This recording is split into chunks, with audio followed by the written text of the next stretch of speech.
آج ہم قرآن مجید کی 15ویں سورت سورۃ الحجر کے مرکزی پیغامات کو سمجھنے کی کوشش کریں گے۔ یہ وہ سورت ہے جو ایک ایسے پیغام کی بات کرتی ہے جس کی حفاظت کا ذمہ خود اللہ تعالیٰ نے لیا ہے۔ تو آئیے اس کی گہرائیوں میں اترتے ہیں۔ تو سورت شروع ہی ایک بہت پاورفل اعلان سے ہوتی ہے۔ یہ آیت ہمیں بتاتی ہے کہ آگے جو کچھ بھی آ رہا ہے وہ صرف اللہ کی طرف سے ہی نہیں بلکہ بالکل صاف، واضح اور سمجھنے میں آسان بھی ہے۔ یہی آیت آپ کہہ لیں کہ پورے باب کو سمجھنے کی بنیاد ہے۔ اچھا، تو اس تجزیے میں ہم 5 اہم موضوعات سے گزریں گے۔ سب سے پہلے ہم دیکھیں گے کہ اللہ کے محفوظ پیغام کا اصل مطلب کیا ہے، پھر انسانیت کی تخلیق اور پہلی نافرمانی کی کہانی جانیں گے، اس کے بعد گزری ہوئی قوموں کے انجام سے سبق سیکھیں گے، پھر پیغمبر کو دی گئی رہنمائی پر غور کریں گے اور آخر میں آخرت کی حقیقت کو سمجھیں گے۔ تو سب سے پہلا اور بنیادی موضوع یہی ہے کہ قرآن ایک محفوظ پیغام ہے۔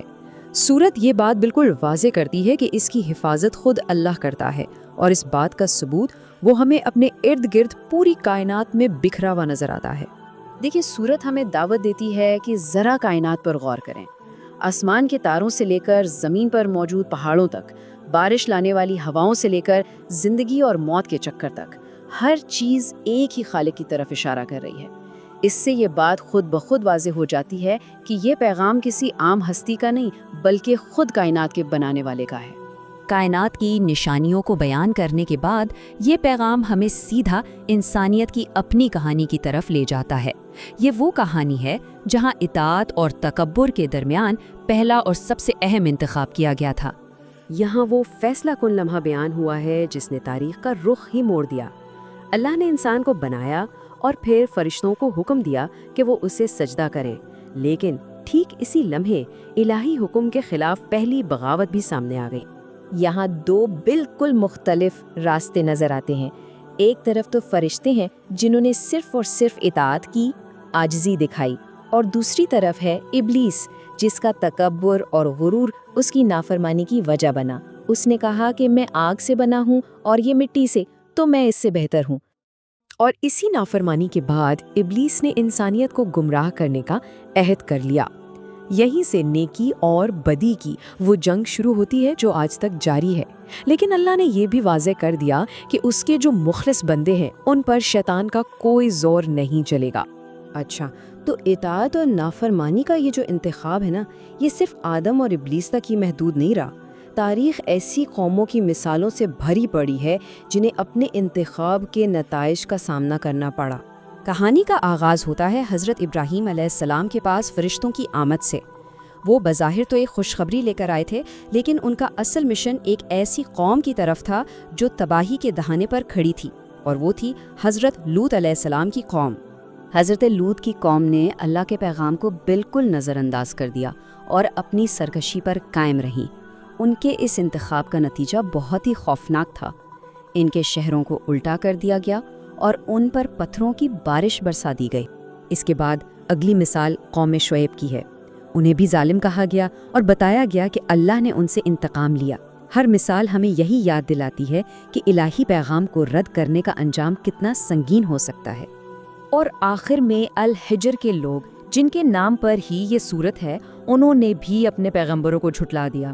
وہ یہ سوچتے تھے کہ پہاڑوں میں تراشے ہوئے ان کے گھر انہیں ہر عذاب سے بچا لیں گے، لیکن جب اللہ کا عذاب آیا تو ایک ہی چیخ نے ان سب کو تباہ کر کے رکھ دیا۔ ان ساری تاریخی مثالوں کے بعد سورت کا رخ براہ راست پیغمبر اسلام صلی اللہ علیہ وسلم کی طرف ہوتا ہے، اور انہیں رہنمائی دی جاتی ہے کہ جب مخالفت کا سامنا ہو تو پیغام کو پہنچانے کا صحیح طریقہ کیا ہے۔ یہاں پیغمبر صلی اللہ علیہ وسلم کو ایک بہت واضح حکمت عملی دی گئی ہے۔ صبر کرو، اپنی توجہ ایمان لانے والوں پر رکھو، اور مخالفین کے مذاق کی بالکل پرواہ کیے بغیر اپنا کام جاری رکھو۔ پیغام یہ تھا کہ صرف پیغام پہنچانا ہے، حفاظت کرنے والا تو اللہ ہے۔ تو پیغمبر کی ذمہ داری اور لوگوں کے رد عمل کے بعد سورت اپنے آخری اور سب سے اہم موضوع کی طرف آتی ہے، وہ دن جب ہر ایک کو اپنے اعمال کا نتیجہ ملنا ہے، یعنی آخرت کا دن۔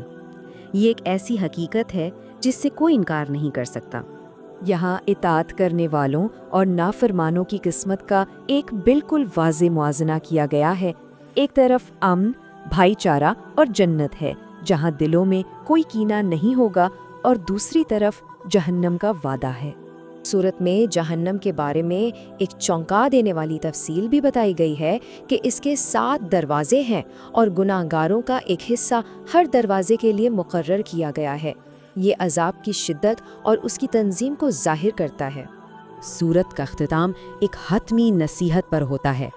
کہا گیا ہے کہ اللہ کی عبادت کرتے رہو یہاں تک کہ یقین آ جائے۔ یہاں یقین سے مراد موت ہے، وہ حتمی سچائی جس کا سامنا ہر انسان کو کرنا ہے، اور یہی زندگی کے اصل مقصد کی طرف ایک بہت بڑا اشارہ ہے۔ اور ہم اس تجزیے کو سورت کے اسی آخری طاقتور حکم پر ختم کرتے ہیں۔ یہ ایک ایسا نقطہ ہے جو ہر سننے والے کو ذاتی طور پر گہرے غور و فکر پر مجبور کرتا ہے کہ زندگی کا اصل مقصد کیا ہے اور اس کا اختتام کیسے ہونا چاہیے۔